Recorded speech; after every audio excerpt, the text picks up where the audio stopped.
Good morning, I'm Dale Johnson. I'm the Adaptive Program Manager at Arizona State University, and this is the panel on Big Data and Adaptive Technologies. We have a distinguished panel today, so we're looking forward to hearing from them. We'll give you a second to settle down. Great. I'm going to ask Jose to start. If you want to introduce yourselves and tell folks what you're working on. Hi, I'm Jose Ferreira. I'm the founder of Newton, and I'm starting a new company called Bakpax. That's it. Hey, good morning. I'm James Willey. I'm Senior Vice President of Product Management at Ellucian, and my job is to help sort of unlock the campus and bring data to life across all of the disparate systems on campus, and I'm glad to be here today. Thank you. Eric Frank, founder and CEO of Acrobatiq, a Carnegie Mellon spin-out. It's kind of learning optimization platform, so tools for universities to be able to build well instructionally designed learning experiences, deliver those to learners, collect and model granular learning data, and then build feedback loops around that data to students, to faculty members, to instructional designers, and back to administration to make better decisions about their role in the education process. My name is Colin Fredericks. I work at Harvard. I help professors make online courses, the really enormous ones, the MOOCs. And I'm sort of one of the guys who talks to everybody. So I talk to the research folks, and I talk to the data analytics, and talk to the people who are creating the courses and the video, and sort of coordinate everything to make it happen. I'm on the panel because we did a course that had some adaptive stuff in it recently. Hi, my name is Andrew Smith-Lewis. I'm co-founder and CEO of Cerego. We are very broadly in the adaptive or personalized learning space. Our mission is to help make people smarter by using some great technology. We work in higher ed, corporate, and government. So I mentioned I'm at Arizona State University. We've been working with big data for a decade on student services to develop a product we call eAdvisor. And we've worked with Newton about 6 years ago to develop some of the early adaptive learning courseware. Today we're going to talk a little bit about the challenges and opportunities for big data and adaptive systems in the campuses. And I want to start with Andrew. He made a statement on one of our initial calls that big data is bullshit. So I want him to step up and... I did not say bullshit. I said BS. I meant bold science. Big data is bold science. Who would say bullshit? I recorded the call. That's not true. Obviously, it's a little to be controversial. What I mean by big data is bullshit, I have two issues with the way big data is bandied about. First is in the definitional sense. I think that big data is held out as this great promise that's going to fix all of the ills of education. And I think most of us have varying definitions of what big data is. To me, it may not, it also may not, you may not actually need extremely large data sets to solve some problems. I think it's about the right data, and it's about the right framework to analyze that data. So to me, saying big data is wonderful, okay. It's really about the way in which you interpret that data and the analysis that you provide, and I think that's the key thing. Yeah, and I think that the things that people think of as really big data, if you look at like Amazon and the amount of data that they get in a day, takes us a full year to get for multiple MOOCs. And then we're also dealing with you've got a lot of different measures. Like if you want individual interactions, sure, millions a day. If you want students, that's a much smaller number. If you want classes, you're talking, for us, less than 100. And that's the level where we need to figure out what things work and what things don't, is on sort of the course level and the student level. And 1,000 students a day, 100,000 students a day is not big data on the Amazon level. I guess I'd sort of amplify the theme a little bit. I think about sort of cognitive computing as being highly effective at searching very large, somewhat unknown spaces. And I think about education as a space that we know a lot about, actually, right? We know a lot about how people learn. And so from my perspective, it's more about harnessing whatever level of data you want to call it, whether it's small data, medium data, or big data, to try to help us figure out how to scale good instructional principles that are data-driven and empirically validated. And so I don't think it's about sort of, let's just pile in all this data and look around and see if we can figure out how to educate from all that. I really think it's the opposite. We know how to educate effectively. Let's figure out how we can leverage data in that process to make everyone more effective. And so the effective thing, I call it meaningful information, and we have no shortage of information flow. And then the reality is it referenceable across different people, different personas on campus, who is touching it and who can truly make a difference, right? And can it really drive an outcome? And that sort of leans into your world a little bit, where we're talking about how do we make the data come to you where you can make it more meaningful for what they need. So that's pretty important for what we're working on. So, Newton, the company I founded, is I think an important and one of the earliest true big data companies in education, where we partnered with a lot of the world's largest publishers. We got a lot of their item response data from their apps, and we were kind of like the one pool that had it all in one place. And from that, we had an online calibrator. Well, obviously we still have it, and a web-based proficiency estimator, and so we could turn that into proficiency estimates, and that's true big data. A university doesn't have true big data; it's too small. True big data, is just it's Amazon, or it's titanic quantities of data, and you tease out teeny little bits of information at scale, at enormous scale, and that's what makes it powerful. People like to denigrate big data for, I think, a few reasons. One is they're varying definitions, and you don't get to have your own definition. There's one definition, and you should figure out what that is and what it means. And another reason is it's a buzzword, and it's definitely a buzzword. People misuse it all the time, and so naturally, all of people who are naturally entrepreneurial are naturally contrary and will naturally resist buzzwords. So fine, but that it being a buzzword is not relevant to its future. And revolutionary technologies like big data, or the internet, or automobiles, they have their own pace at which they develop, and whether we like it or not, or believe it or not, is irrelevant. It's going to develop at that pace if it's a revolutionary technology. And Carl Benz invented what we would consider the modern gasoline-powered automobile that could be mass-produced in 1885, and probably in 1991, there was some wag on some panel somewhere who said, these horseless carriages are poppycock. You can't drive more than 20 miles from your house because there's no way to refill the tank, and horses go faster anyway. Right? And that's basically the equivalent of what people are saying when they think, big data, it's been around for a while, I've heard it for several years now, nothing's really happened. Here's the fallacy of that argument, and why that argument is not just dumb in retrospect, it's just dumb. It's because horses are a non-improvable technology, and that was noble in 1885. And automobiles were clearly going to be improved for 100 or hundreds of years, and that was also noble in 1885, and the same is true of big data. So I'm fascinated by your comment about how universities don't have big data, but you are able to get it working across multiple institutions. Is that part of the solution here? Is a challenge that we face is this fragmentation. Everything's in silos. Every course has its own document file, and that frustrates us to no end. So working from the outside in, what's your perspective? I mean, that's exactly right. The hard part is the infrastructure that's got to be built. People did make those complaints about automobiles. There were no gas stations. You couldn't drive more than 20 miles from your house. What's the point? Horses are faster. Horses just require oats. People made those complaints. And the internet is something that we're all used to and how fast that grew. But that still took decades before Netscape came out. And a lot of infrastructure had to be created. Well, the internet, if that's the fastest technology revolution, because it was the most frictionless, right? It required the least infrastructure in the physical world. It required Cisco and things like that. And automobiles take a long time because you need roads and highways and gas stations and auto mechanics, right? Well, education, big data and education is going to be somewhere in between. It's got some internet elements to it. It's got a lot of bricks and mortar infrastructure elements to it. What Newton tried to do, and I think has been largely successful, is we made partnerships with the largest or second largest or both publisher in US higher ed, US K-12, pretty much every country in Western Europe, Japan. So there's just so much data in that one spot, and it's still not enough. I mean, there's some Newton guys here. I guarantee everyone will tell you that they want more. So James, you're also a consolidator of data from multiple sources. What's the challenge you face when trying to create a data pool? I think the first thing is not the data consolidation, it's the data understanding. Because when you're looking at any campus, it's usually made up of sort of like this room. There's this many applications on campus. Everyone thinks they're authoritative for some piece of that world. And they're going to walk their own walk.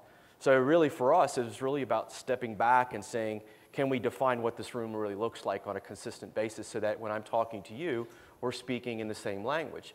And then by taking that logical step and data structures on how we talk to each other, whether it's integrating or analyzing things like you guys are doing, or reaching out and talking in the big data space and how do we bring those other pieces of data elements together, that's the core foundational element for us. How close are we to that consistency of definition Are we at the plateau yet, or are you still climbing? Oh, we're absolutely climbing. We started in 2014 in defining a data structure that sort of, covers around, we call them the domains on campus, 7 areas, 7 chapters in a book. We now over 400 entities on campus. Things that sort of target all the different aspects of a student's life, whether it's meal plans, financial aid, all of these things, but unifying it so that when we do go out and get these other big data sources, we now have a way to allow me and you to crosswalk between these 2 different places. So Eric, you're trying to get inside the student's head. How complicated is that when you're thinking about the data that you need to help the students learn? Yeah, I mean, I think it's in some ways less complicated, and in some ways more. But I think that we tend to approach it from the point of view of what questions could we answer that would help a student make a better decision about his or her learning, or what questions could we answer that would help a faculty member do his or her job better.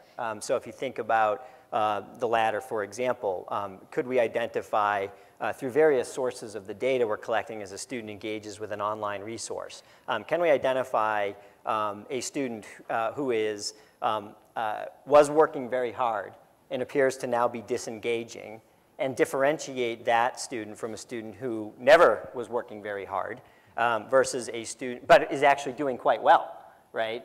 Versus a student who is working hard and not doing very well, and diagnose that the problem there is actually on a very specific set of learning objectives that if we could get them over, they'll continue to move forward. So is my intervention life coaching? This student appears to have something going on which is causing disengagement and having an effect on their learning, versus is my intervention academic? This student needs a tutor on this particular subject in the next 24 hours, or they're going to get stuck. So I think you can collect that kind of data. Where it gets more complex for us is when we start to put in this other layer of, and are there patterns of these things that are discernible and recognizable based on demographic information? So we know that a particular demographic is more inclined to learn in a particular way. Then it gets more complicated. Now we're talking about more data, more difficult modeling, and more difficult interventions. So I'd be interested in understanding, when do we reach that point where you can make a probabilistic prediction that can assist a teacher or an advisor or someone else in this space? Is it when in history? We're there. Yeah, I mean, I think Colin, I read the paper that came out of your shop about how you were doing some experimentation on adaptivity using this data for predictive power. So the study I'm thinking of is actually an earlier one that looked at trying to predict how well a student was going to do in a course based on their previous performance in other courses and their performance in, say, the first quarter of the semester, and over 70% accuracy with whether they were going to pass the course or not. I mean, we can make those sorts of predictions already. We're not taking big advantage of that yet. In the MOOC space, it becomes a lot harder because I know a lot of people who are like, oh yeah, our university is very diverse. It is not compared to MOOC students, let me tell you. Most on-campus data is a bell curve. MOOC data is a U curve, all right? It is very, very different to deal with. And so we are working right now on trying to figure out how do we predict dropout rate and how do we predict who's going to succeed and who's not. And all the interventions that we've done on that so far have been either small effect or effects for specific groups, and maybe we're not breaking the groups down small enough yet, but then that takes us again from larger data to smaller data. So I'm sensing a theme. It's about the interventions, the use of the data, and I know Cerego is doing micro interventions around memory. So what's the data set that you need in order to be successful with what you're doing? I think, listening to Jose, we don't need a titanic amount of data to do what we want to do. We don't need a fire hose of data. We need very specific data. And the things that are interesting to us are around learning and forgetting on a very micro basis, and the ability to measure performance when someone's engaging with the system and predict forgetting. And then use that data to figure out when do you reintroduce content. And the important thing, I think, is again, the the cognitive science approach that Eric spoke about, and the way that model adapts. So with us, we use an error corrective model. So when you come into the system, we don't know a whole lot about you. We take some indicators, and we make some predictions. And the next time you come back, we assess those predictions. And so and in that assessment, we're obviously going to be off. But we use an error corrective model, so we plug that data back into the calculation for that user for whatever they're engaging with. And what happens over time with an error corrective model, if it's working, is it gets better and better and better. And what's awesome is, go ahead. For the individual or for the pool? It gets better for the individual because the individual suddenly has an experience where it's giving them content right at the optimal moment for them to see it. But the system is also training the underlying algorithm. So the more people who run through it, the smarter the overall system gets. I'll open it up a little bit here just to say, are any of you borrowing from other industries? We hear big data successes from the marketing industry and from finance and from other industries. What are the pieces that you're pulling from our peers in other industries that might be working for you?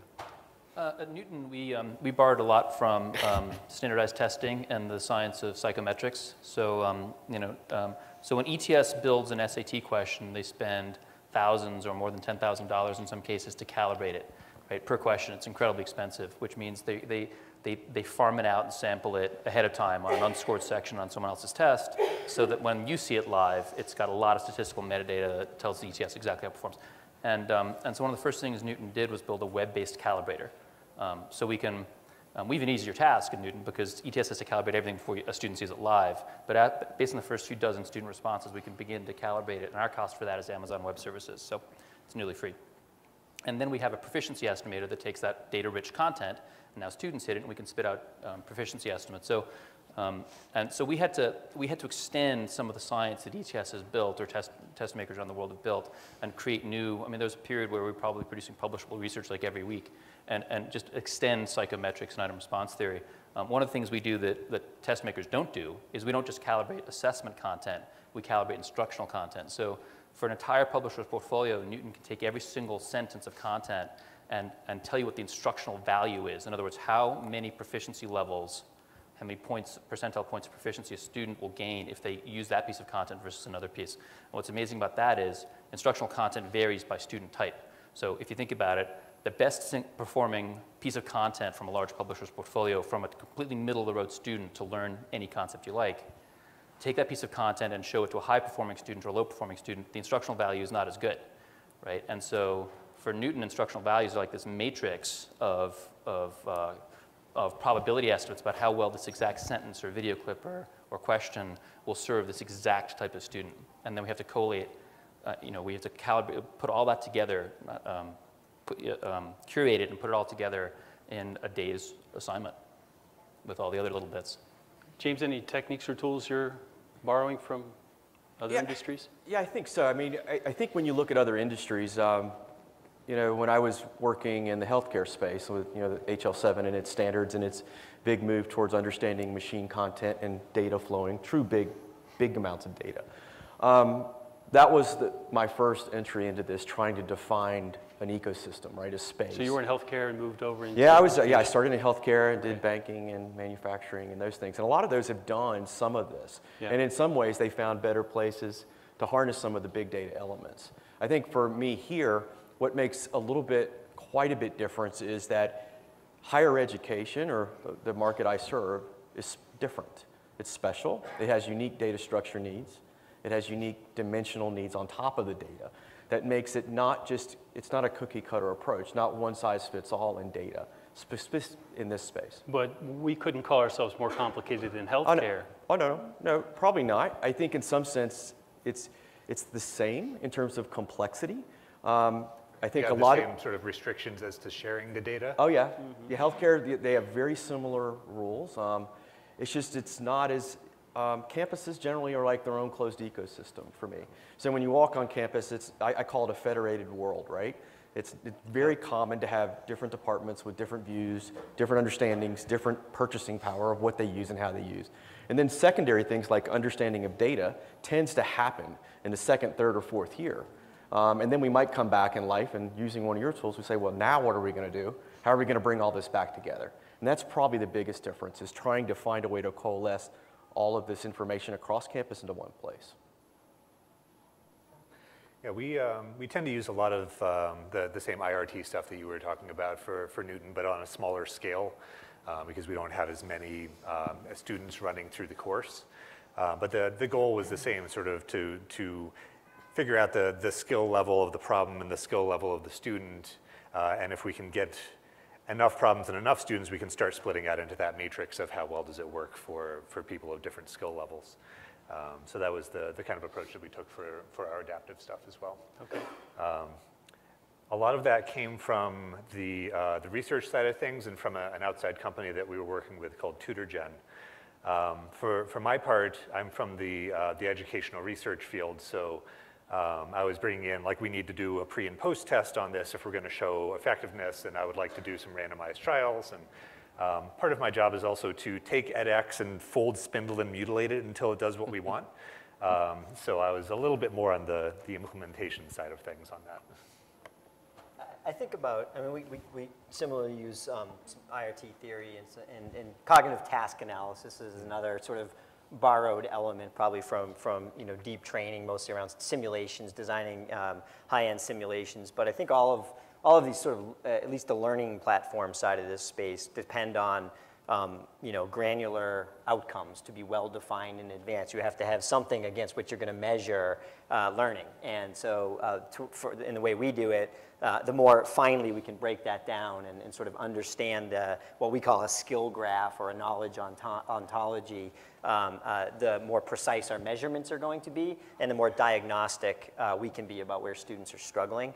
I tend to find the things that are most interesting about looking at other industries is around the barriers to implementation. This will be a theme I keep talking about, but we were talking about the game last night briefly outside. You think about the NBA as an organization that's gotten incredibly data driven in the past 5 years or so. But it was interesting. I was reading something last night. I was thinking about it, and so a couple conclusions from a gazillion hours of video and analysis and input from multiple data sources, and two different conclusions. One, there is a certain amount of dribbling that you should do, and there's a certain amount that you should not do in order to increase your likelihood of actually scoring, right? So there's sort of a range, an exemplary range of the amount of dribbles you should take before you shoot. Similarly, they discovered that there's a lot more efficiency in scoring production in layups and three-pointers and not so much when you look around the long two-point shots, right? So which one of those has there been action around in the last few years? The last one. And it's because it's something that could be more easily controlled, right? The coaches could take that knowledge and they could run plays that resulted in closer to the basket and three-point shots as opposed to long two-point shots. The dribbling thing, there's still a big question about causation and correlation that would need to be answered. But the other issue is now you have to retrain every player who plays and has learned over many years to do something very different than what they've done. And my guess is it would take a lot longer to reach a positive outcome. So looking at where there's been successful implementation to me is largely about looking at these barriers to implementation, thinking about what simpler, lower-hanging things can we get done where we can have reasonable improvements and then keep building on top of those things. And that's the fun stuff to look at. But are we at a Moneyball moment in education? Or are we still waiting for our breakthrough? Where do you feel like we are in this trajectory of learning how to use big data? I'm still trying to figure out if I need to take more layups. Was that supposed to draw from that? Or more three-pointers. What happens if the long two-point shots are what draw the defense out to make the layups more higher percentage? Right. Well, this is where it gets complex. I think you just have to make them, right? That's the important part. Moneyball works in baseball because it's a series of isolated tasks. Baseball, it's everybody's actually kind of a solo performer. They just happen to all be on the field together, so you can isolate everyone's performance. And it's very hard to apply that kind of stuff to basketball and football. They're certainly trying. Education is, in many ways, a solo task as well, so it lends itself very well. Like an individual student's performance, if that's all you ever got, you could still learn a lot. One of Newton's approach is we try to take the combined data of every student in the world. And in some ways, when you're seeing what the instructional value of the content is for students across the spectrum from 0th percentile ability level to 199th percentile ability level, then you can use the combined data of everybody to find the perfect nugget of content to show them. And I think insofar as we're able to do that, and we've been doing that for years, then I think you could say that that's kind of a Moneyball moment. But it's not putting, where it's different from Moneyball is it's not putting the scouts out of business. You know, it's purely additive to teachers. It's in no way threatening. Okay. So It's in no way threatening? To teachers. You're kidding. Adaptive learning, I believe, it should not be threatening to It teachers, should right? not be threatening, although they're all pretty much threatened by it, don't you think? No, I don't think so. I think I when talk to educators, come on, educators are like, wow, the robots are coming for our jobs, Yeah. and the robot tutor in the sky is going to eat my lunch. Yeah. And people are worried about that. yeah, the robot tutor in the sky is a tutor, though. That word was chosen deliberately. It's not a teacher. It's It's not a outside of teacher. class. I see. It's improving outside of class work, which should make the teacher's job easier. Yeah, I think one of the things that plugs into is you're talking about education as a solo experience, right? And I'm going to pick on you for a second. Education is a solo experience when it's bad, right?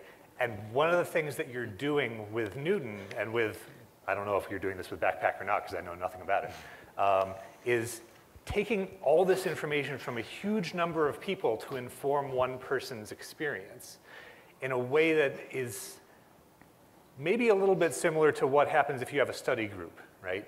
Now, it's a very differently informed sort of thing, but if you have like a TA in a study group, the TA may recommend a particular activity for a student that they think is going to be appropriate for them. And it's not as data-driven, it's not as reliable, but that's part of the idea there. And that helps to provide some of that, the sort of community and the reinforcement from other people's knowledge that can help to really improve education. I think one of the reasons that teachers are worried is that, you know, if this can completely replace what human beings do in education, then it's a serious problem. I don't think we can do that, right? And I think that people are worried about that, maybe sometimes for good reason. If you're a really bad teacher, you suck at that, right? You're sitting there in the classroom just talking to people, and it goes nowhere, and we can just as easily just put up a video, right? But if you're a good teacher, then you are interacting with your students, and you're eliciting feedback from them, and you are providing them with a human touch. And you are engaging with them both on the subject and emotionally. And I think that bad teachers should be afraid, but I think that good teachers have a lot to offer that we can't get to just I would imagine, though, Jose and Eric, and I would agree, that, I mean, what we say in the field is that we're not trying to replace, supplant the instructor, but empower them to have a better experience in the group dynamic, I right? think part of the reason we say that is because it scares them if we want to replace them. Right. Well, which we actually want to do, but we don't want to. Don't worry. It'll be years. You'll be retired before the robots take over. So, but it, I was at a conference and there were 300 accounting professors and I was on another panel and the first question was, are these tools going to replace us? Yeah. And everybody in the room held their breath and I said, no, you've got more work to do educating the students. But faculty fear is probably the primary barrier to acceptance of a lot of this big data and adaptive courseware. I think fear is one thing. I think it's also the fact that this stuff is really hard. Yeah. And, you know, we can talk about, you know, I can tell you about the moose head of all these wonderful companies that have, you know, partnered with Cerego, but when it comes down to like results and implementation and affecting change, education's super hard. And I think that there have been a lot of false starts. There have been a lot of promises made for educators and for the market about the promise of adaptive learning and personalized learning that are yet to pan out. I think the jury's still out, but there are a lot of people who are just like, this stuff is not for me, it's not going to work. So are we in the trough of disillusionment now, to go back to the Gartner hype cycle? And where do we get to the plateau of productivity? Let's switch to opportunities for using this and talk about that for the next 20 minutes or so. Go ahead, Eric. Yeah, I mean, I think we are in the trough of disillusionment. And I think that, you know, I think we all know this, but every meaningful invention necessitates a change in process, right? Significant change. So your example of cars coming about, meaningful invention required a lot of change around it, from infrastructure to policy and everything else. And it's going to take a very long time for that change in process to work its way through the institution. I believe it will. I am an optimist in that regard, but I believe it will happen slowly, What has to happen, I think, are clear wins from meaningful exemplars in the marketplace that can be amplified and repeated in other places and then built upon. You know, I don't think it's just all going to happen immediately. But like I won't name the institution, but an example. So there's literature that will tell you, not surprisingly, that absenteeism is a pretty good predictor of dropping out and not getting credit in a course. Okay, so is there anything that we have in the data that we're sitting on that would help us predict whether a student is likely to be absent next week? Yes, I hear whispering yes, right? So the answer was yes. So the question, the driving question becomes a couple things. One, can we know? And if the answer is yes, the second thing you should do before you invest a nickel in pipelining data around and trying to model it or do anything else is, can we do something about it? Are we organized to do something about it? So in that case, the institution said, yes, we have an advisor assigned to about 250 students, and their job every week is to dial the phone and have 5 to 10 minutes with 250 students going, are you okay? Is everything all right? Is there anything I can do for you, right? Highly unproductive. What they could do after this is that person got the data and saw on a general weekly basis 25 to 30 students who were likely to be absent the following week, and they called them and they spent a substantial amount of time talking about what's going on. Now that could be even better if there was not just a diagnosis, you have a sick student, but a deeper diagnosis of what's causing the ailment, which I think we also have. So I think that if, in that case, the institution was able to substantially reduce the number of dropouts. And that was I think it's a highly replicable approach, but it requires asking the question, do we know what problem we're trying to solve? Do we have the data that would allow us to solve it? And are we enabled to make the process changes around that to take advantage of it? And if so, let's do that, and let's get that win. And then let's look for the next one. And I think that's how it's going to happen. So James, on the integrated advising systems front, we've been at it for a decade at ASU, as I mentioned earlier. Yep. And we bent the curve on 4-year and 6-year graduation after about 5 years. So it's a success story. But do you find those conversations getting easier over time? Or are you still basically educating your clients one by one as you go? Yes, yes, we're still educating. And it's also, I think, we were talking earlier, part of it also is understanding how do you inform the right people, and so that they have the data that's actionable for their personal view. So whether I'm an advisor or even the student themselves, and how do you shift this model into this proactive view? And then also a lot of discussions have been about the at-risk and what that is, and then also recognizing there's other parts of campus that also contribute to that model that classically has sort of been separated, whether it's their financial aid, the burdens, with the home life, all of those different things coming into one place. With PII, of course, we've got to be careful. But having it all in one place so that that advisor is empowered to do true student engagement versus, I call it reactionary, where they're stepping back and doing the exception model. So that's the same. We're seeing the same things. You know, I love Bill Gates' quote about how technology always takes, people, well, now I don't remember the quote exactly. But it was a good one, though. Yeah, it was awesome. It was, technology, people always overestimate its effect in 2 years, or underestimate its effect in 10 years. It was worse to that effect. And I think that's where we are with, big data, which is a bigger thing than adaptive learning and will take even longer. Adaptive learning is, like I started Newton in 2008, there wasn't a single person I talked to who thought adaptive learning was going to work. And they said the recommendations will be gibberish, the technology is not possible, no one's going to want to implement it, the publishers have to change what they do and put a recommendation in their product flow, the schools have to change, the instructors have to change, the students' homework is different, they're not getting the same homework as everybody else. Everybody changes, it's too much friction. And we heard all these complaints, and we did it anyway, and others joined us, and I'm glad they did. And and I'm an admirer of you guys and what you're doing, and I just think there's a lot more to be done, but there's a lot of wins already. Newton this year is pioneering, after a lot of work, it's very hard to do this, a feature I'm very proud of, which is booster assignments. I'm not very proud of the name. I think we can probably do better, but the feature itself is awesome, and the feature is, if you're in a chemistry course or an econ course, the data flows between that and your math courses, your other courses. It just goes and grabs, not a chapter, it goes and grabs the sentence or the question or the video clip of of math that you need in your econ course, and not even just today, but 2 weeks from now, because 2 weeks from now you're going to struggle with something that gets introduced because your math isn't good enough.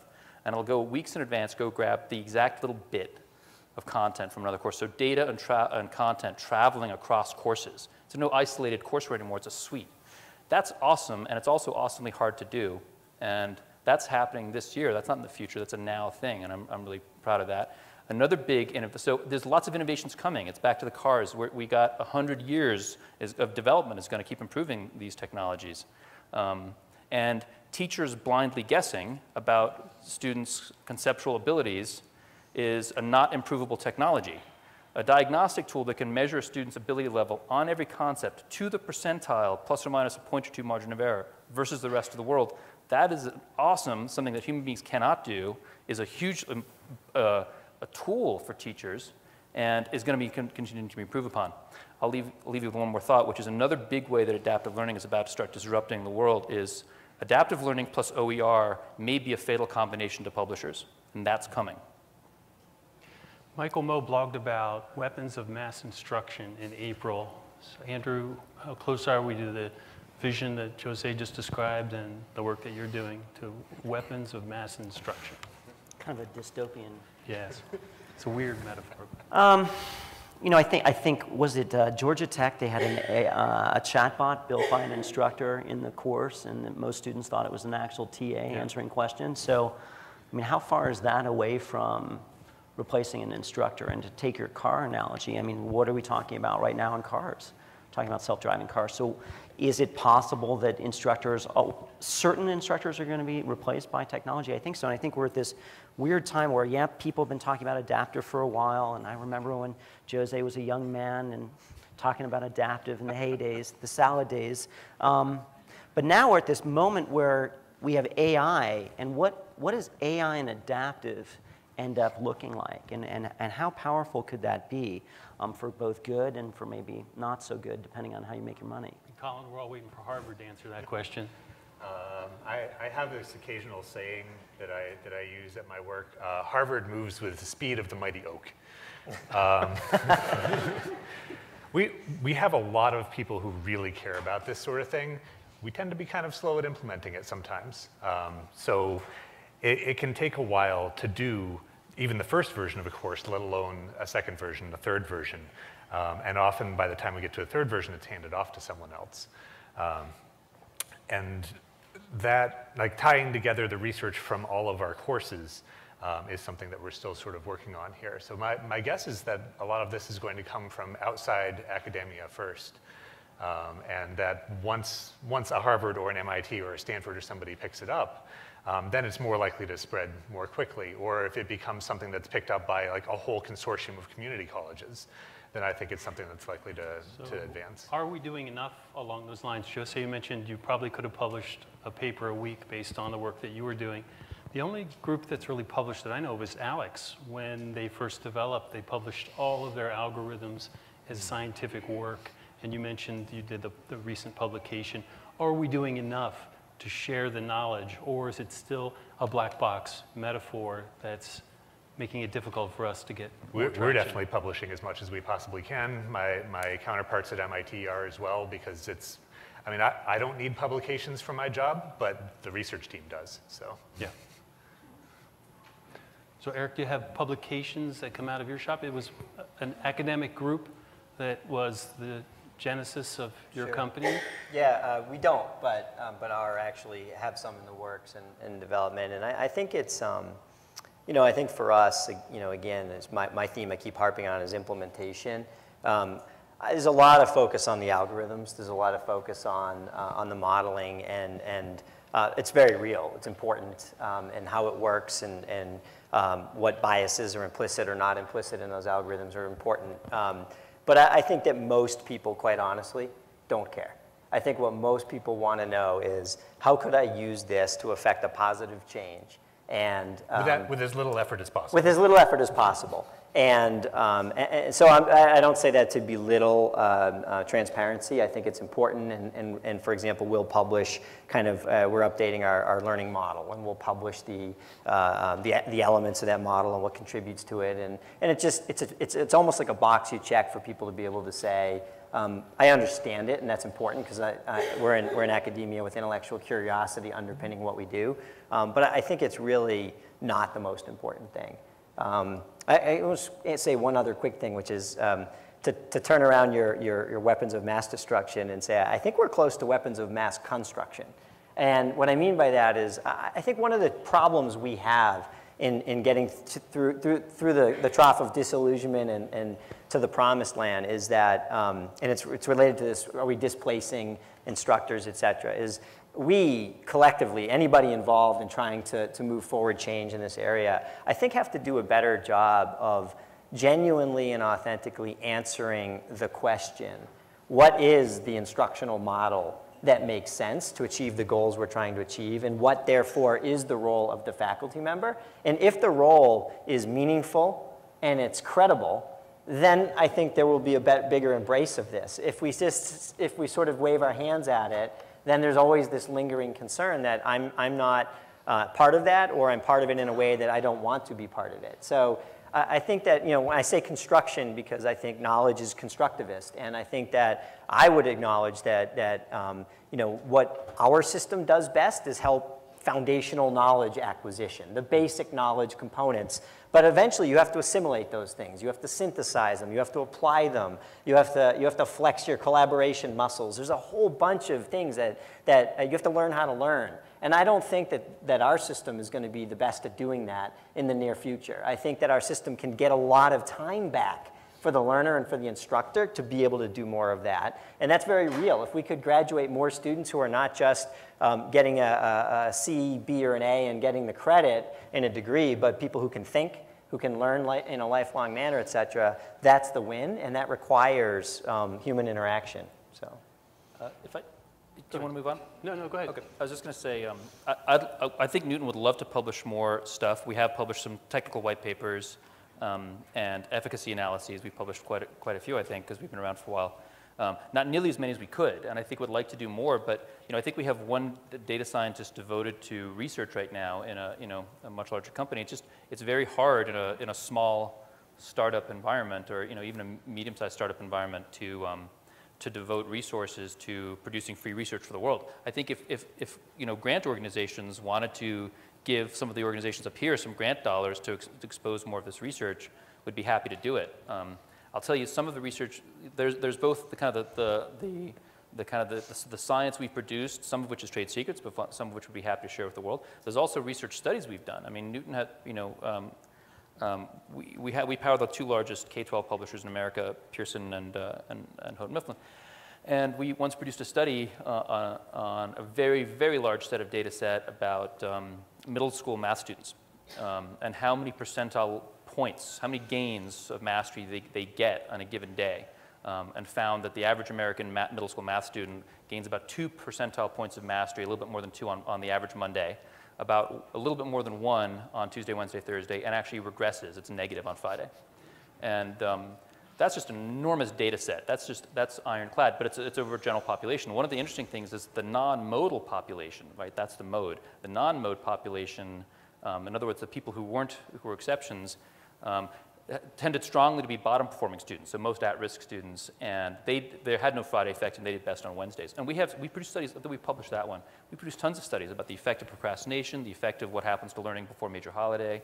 They're on our website, and would love to just produce those all day long, but So as a thought here, any data scientists in the room or companies that are interested in partnering, all of these organizations have data that might be of use for your scientific work. So go ahead, sorry to cut you off. Yeah, I mean, I think that, we also publish our own white papers. I think that people are inherently a little suspect when it's just your company saying, hey, here's our white paper, and here's what we found, and we're great, and look at this. I think that's a harder sell. I think there are instances where we've partnered with third-party universities that will actually analyze our data set and look for trends in different things, and that's super interesting and important. The problem, I think, in the traditional research model is the amount of time it takes, not only to conduct the research, but to publish. So we were involved in a couple of different grants and programs where we had universities doing efficacy studies on Cerego. By the time the paper was a published, peer-reviewed paper, it was 3 years later. And of course, the product that they were talking about was not the product that we were selling in the market. Right. And that's a real problem when you're, small or mid-sized company. Your product, you're constantly innovating, hopefully based on actual data. But to wait 2 or 3 years for someone to come out and talk about something, you're like, wait a minute, now we have 4 wheels and not 2 wheels. It's very different. It's difficult. Absolutely. So I'm going to break the cardinal rule of moderation and ask for questions from the audience. We have about 5 minutes left. And looks like we have a full house. So if anybody has a question that they'd like the panel to answer, I see a hand in the back. Go ahead. Yeah, your last comment about how long a trial takes or a study takes, is there any reason to be optimistic that we can get much quicker, like instead of a clinical trial, like a biomarker analytic, we actually inform product development? Yeah, there are some frameworks for faster trials, and we were actually using one. It was also the cost of these things. To run one of these things, go into your university, this is big bucks. When you're a small company, it's very painful. There are some protocols for faster trials that's encouraging, but even those will take time. And then the process of reviewing, you could run the trial fast, but then waiting for that paper to come out is also a significant lag. Yeah. And go ahead. if it's really important that your trial happens in the context of a larger course, you have to have the whole course, right? If you can do a smaller piece, you can get out faster. But yeah, review takes a while. A long time. There is one way to expedite, though, and I think it's to your point, Dale, which is that the more that the data that we collect as custodians of the universities that we're working for is shared into central repositories, then the more research can be done on it. And so like Kadinger et al. At the Pittsburgh Science of Learning Center recently published a very interesting paper called the doer effect, right? What is the effect of learning by doing versus by watching video versus by reading, and did that entire study in a very rigorous way by accessing MOOC data. Yep. And so I think that to the degree that the data we get populates these repositories, studies can be done faster than the sort of traditional controlled experimental study. I would say and this is sort of an issue for universities to think about, the way we structure our contracts with universities, we say it's your data, we're a custodian under FERPA, and we'll protect it, et cetera. But at the end of the day, we would like to put the data into a central repository, and anonymized, et cetera, for learning researchers, and you have an ability to opt out of this clause. Almost every single time the universities opt out of the clause. So there's a lot of talk in academia about sharing and collaborating and doing research, and then when it comes down to it, it's sort of like, no, that's our data, and we want it to stay here. And so that's a problem that's got to change if we're really going to be able to collect large data sets outside of the purview of what Jose can collect at Newton and Acrobatiq can collect, and you can collect, and you can collect. But if to the degree it can go into central repositories, then we have a better environment. Did I see another hand back there? Go ahead. So back to the Moneyball comment. The real lesson of Moneyball was market inefficiency, right? Identifying market inefficiency, and the same thing with the MBA is what you're talking about. I guess my question would be, is adaptive learning the market inefficiency, or what is the market inefficiency that hasn't been identified, or is in the process of being identified that we're here? Yeah. I mean, I have one that I identify. It's pretty narrow, but I think if you look at we have to graduate more students with more degrees, right? It's sort of an economic imperative, and it's a financial imperative for universities. Something like 87% of students who come from the upper 2 income brackets graduate high school, and 82% of them graduate from college with a degree, a 4-year degree within 6 years. So there is no more room for graduating more of those learners, right? Where there is more room to graduate more learners is the lower income brackets, where currently something like 42% are going to college, and 9% are leaving with a degree after a 4-year degree after 6 years. And that's only changed by 3 percentage points over the last 40 years. So there's a demographic there that needs to be served better. Institutions can't do it by providing instruction in the mode that they have been providing it. And I think that this kind of solution enables much more flexibility amongst that population to be able to engage with the learning in different time schedules than a traditional student might have. It provides for much more scaffolding and sort of support of that individual learner in automated ways. It provides much more human intervention and support based on data. And I think it substantially increases the likelihood of fixing that inefficiency and leading to more degrees. Any final thoughts on how we help transform the industry using big data? I think For me, it's also understanding the notion of time. A lot of times when we talk about things around data, complexity, we tend to forget where we're at and where we're trying to be. And I think one of the things you asked earlier about how do we relate to other industries, I'm seeing shifts where we're seeing people that do want to move faster, do want to get to the unified world. They do have these problems. And we do know that we have the brick and mortar work we have to do. So for me, my closing comment, that's very, very important, is how do we move now, or at least begin the process of moving forward? Not necessarily changing everything, but where do we go after that's truly meaningful, that we can truly make a difference in that student's life? Great. Well, we're out of time. I'm sorry I couldn't take all the questions, but I want to thank you all for your attention and thank the panelists for their insights.